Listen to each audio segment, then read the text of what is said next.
Woo, what's good, y'all? It's your boy dropped three times, and we got 600 Breezy and Vaughn, the late great Vaughn, and we got Asian Doll in the classroom today. Now, I just fucking ran across this. I ain't know. We're gonna get straight to it. It's crazy work, man. Like, man, that's why I feel bad for Smirk, bro. I feel bad for Smirk. I hope he can beat it and shit. Cause it's like I always looked at it like, damn, why they just ain't book Vonnie on it if they got all that shit on Vonnie. Do you know Vonnie personally? I don't know him personally. Never met him. Never met him. What about Never, OTF Jam? ever. Yeah, I know Jam personally, like from back in the day when I was a shorty type shit. I know him. When you heard the rumors that niggas was trying to put on Jam, you felt like it was. I did an interview somewhere. I don't feel like Jam told. I don't feel like Jam told Jam a street nigga, bro. Like real life, I've witnessed Jam. Like I can vouch for Jam. Yeah. And we ain't and my people from hits and them, like they Sadie Knife Evans and shit from my mama's side. That's So if y'all don't know what he talking about, he basically talking about OTF Jam. He was accused of snitching on Dirk early in the case. Um, Came out he not the snitch. Shit, who is a snitch? Is it OTF? Who knows? Who knows? We know somebody snitching. But yeah, this is I was over there seeing Jam. You know what I'm saying? He from a whole nother block. Is Jam out of Jam in jail or out? You know, no clue. Niggas don't know where he up. at. That's what I'm saying. I thought he was locked up too, but I think he locked up, but yeah, I would never put that jacket on him. Word. Like, There's been no proof. That's the thing. I think a lot of people have None. because there's that one clip of him looking a little bit uncomfortable in the background of a video, but that don't mean nothing. People saying, "Oh, he looks like he's wearing a wire." Like, that nigga been in jail his whole life since he was a kid, bro. Of course he be looking uncomfortable. Like he gotta adjust back to real life. Jam just did a lot of time, somewhere close to 10 years or over that. damn. Imagine being in jail, your homie lit, and damn, 10 years. That's a nice little. I know niggas who did more. That's still you still don't sleep on time. That's a nice little time. Like, and he's still young, so he been gone for a long time. Like he just niggas move weird when they come home from jail like that. So speaking on the Dirk case, obviously, you know, he's going to wait for his day in court. He's going not guilty, so, you know, we don't want to speculate on that. But do you feel like, as somebody that's followed this, I mean, you know, unfortunately, when King Von passed away, you were one of the people, you said you was heading to Baton Rouge with the steppers at 150 miles an hour. Right? So, oh god, do you feel like this all played out? And I had no reason to go to Baton Rouge too.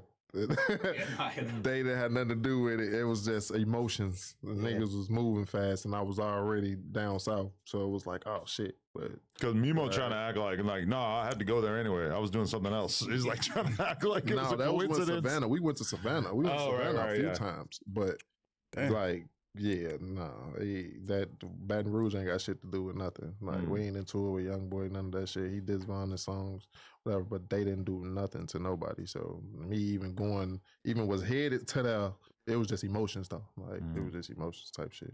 But obviously, you know, you felt those emotions at that time. You felt like, well, you know, however you felt at the time. But do you feel like the way things have played out, like as sad as it is did things play out kind of like the way they were supposed to do? Because a lot of people have put this thing on Dirk to basically say, "Oh, you crashed out, you threw everything away." Like the position he was in, like you say, it shouldn't have. She shouldn't have been wrapped up in this. It should have been Vonnie. Like whatever happened, I just feel like it's really sad to have seen someone in Dirk's position go down to this extent. Like, do you feel like that's something where, I don't know, it should have gone differently? He should have left it, like it should have been left alone. I don't know. These allegations though, so you know what I'm saying. I'm looking at it from one point like this. I look at it like the feds just like this the man with money, so we got to throw him in there. You know what I'm saying? Like if niggas had access to his money, they running off, oh, you knew this, so we gonna throw you in there. I don't feel like Dirk had nothing to do with that shit. So all that shit allegations, you know, like it's just up because when it's the feds, it's the feds. If he was state, all us would be out. That nigga coming home, money gonna beat that. But this the feds. The feds grab niggas when they feel like, no, we got you. You gonna plead to us in some type of way. That's how they get their conviction rate. You know what I'm saying? Like, so it's more. What I was really trying to say is like, I think I seen you in another interview say like, basically, the BDs and Quando and his crew are going to be into it forever until everybody's dead, because for King Gon to have lost his life, that's There's always going to be somebody that wants to.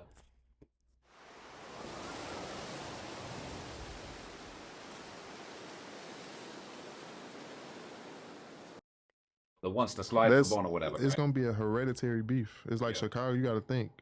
Like I've said, it ain't gonna be just no BDs, none of that. Von got fans that love him dearly.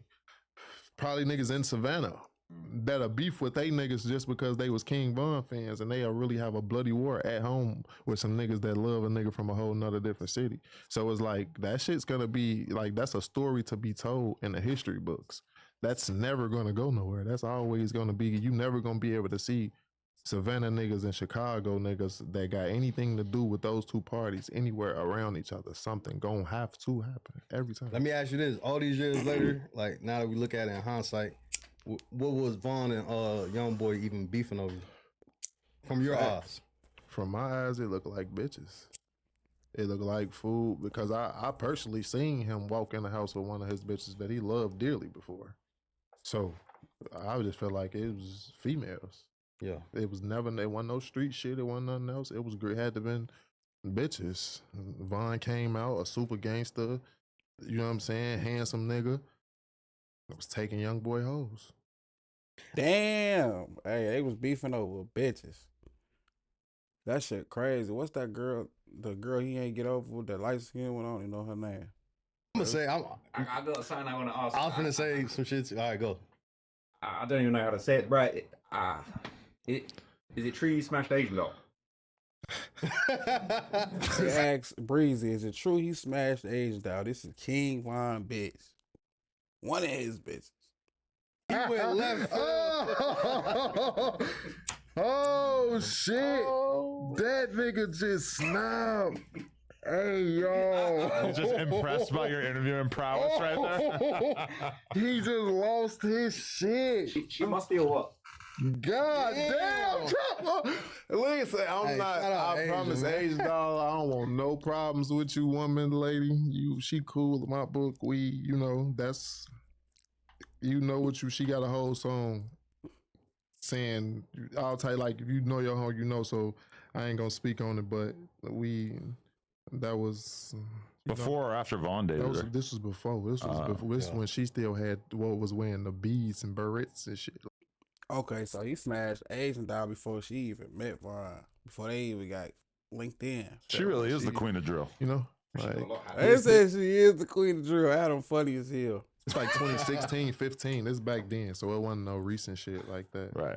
But it seemed like she kind of inserted herself into this whole thing with Von and Youngboy, and you know, like you say, a lot of people think they really like for guys that were so serious to go to war over a female is just crazy. But like, was she somebody? Man, a lot of these street niggas be simps and wimps. Real talk, they be sensitive, emotional gangsters, man. You gonna see a lot of niggas crash out over a female. I done seen niggas crash out over a hoe. Like, niggas don't care, man. This shit ain't got no face to it. And as you can see, these are millionaires. And this is the thing that I try to repeat to myself. These are millionaires, y'all. These are millionaires. I ain't never seen a generation of millionaires that really kiss ass, like really a crash out over females as much as these new generation of niggas and guys, period. Now, I'm not saying don't crash out over your person, but just all our artists, you know, a lot of these artists, rap artists, just be straight goofy when it comes to these females. So it's just like, man, shout out to the girls that got these niggas. You know what I'm saying? All I gotta say, man, y'all gotta start putting motherfucking life insurance on these dumbass motherfuckers. Get a check at least. Damn. You know? But yeah, this shit crazy. 600 Breezy. I mean, you can't really complain though. He had her before they even knew a situation. So We guess that thing up a little bit. Like, it was crazy to see her with both of these guys. I don't think it was about her at all. You know who it was about then, because if you go on, from what you saying, man, I'm gonna throw it out there. It's a chick named C Blue that both of them niggas was smashing, and if you know, you know. But it's a chick. I think it's C Blue, but her name is Blue something. And Von, all right, I'm gonna just throw it out there. Young boy had text Von phone on some like wolfing at him like, my bitches and shit, and then Vaughn started texting some aggressive ass shit. I seen the messages, I ain't gonna lie. And it all started from this one chick. And to be fair, I think there's a fight of her and Kayla B that happened recently. So it kind of makes sense See, a little bit. I don't know nothing about that. I ain't even gonna lie. I seen them with the baby mama. That's after the fact. That's after. yeah, So Vaughn wanted to spin back and be like, all right, since I was this when Mimo shot that Get Up Craig video, and we was in the A and shit like that. Boom, and everybody was at the Chris smirking them. All of them was there. Vaughn. I seen him walk in there with Shorty with Jeanette, whatever her name is. I'm thinking, you know what I'm saying? I'm thinking, oh, he got this nigga BM, like, and he love this bitch, like, you know what I'm saying? I don't know, but from other stories, from what I hear, is numerous. It started with one. It started with that chick, and then it spent to the BM. Yeah, and it's a lot. Like, it's a lot. It's a lot of build like a nigga up. was literally like, I'm finna do it on purpose just to get at you type shit. Yeah, and they both were just going back and forth with that. A lot of build up, basically. Yeah. But allegedly, the chick that cranked it off, the one that got the original first message, her name might be C Blue or some shit, and I think Kayla B might have allegedly beat her ass recently. I'm gonna look into that because I definitely ain't heard. A nigga told me that for sure. Do you think also, like, I look at Vaughn as like a master strategist, and he knew how good for his career beefing would be, and I think that he had done the whole duck thing, and that was great for Chicago. But I think as soon as he realized that he could just beef with YoungBoy, especially because I think from Vaughn's perspective, it's like, yo, I killed a bunch of people. Like in real life, YoungBoy's rapping about all this crazy shit, but my friend here did the homework. Something like that before. Didn't he? The live where he was like, man, I don't know why this nigga even rapping like this. He ain't even like that. Exactly. And then that was the. And YoungBoy has done some crazy shit, as I remember from your documentary. He definitely like sprayed somebody up to drive by on somebody or whatever. But I don't think he has the same resume that Vaughn had. And Vaughn realized, like, I can expose. I could be the real deal. I could be the realer version of this and let the world know, and they're gonna go crazy for it. He was, and that's what he did. Yeah. That's what happened. He really want to be technical. Yeah. He came and showed, no, this is what a gangster is for real. Like, everything 420 really is. Look where you at now. It be like that. Hey, one dude told me you can be tough or smart. You got to choose. But hey, it's crazy. You never know, man. This is within that world of hip hop friendship. You know, it's crazy how a lot of this shit transpired over some females. But you know, typical shit, man. A lot of these niggas, just cause you a millionaire don't mean you smart. Just cause you know you got your way, I mean you gonna always have your way. And rest in peace, Vaughn. And they just be like that. You know, that's unfortunate. I would doubt it's over some bitches. I just felt like the beef with Vaughn and YoungBoy, it was really just strictly ego. It was an ego battle. It was who the bigger gangster, and that's just what it was. But that shit crazy. 600Breezy, no jumper interview. Check it out. I didn't look at the whole interview, but it looked like a good interview. Your boy dropped 3 times. Like, comment, subscribe if you haven't already. I'm out.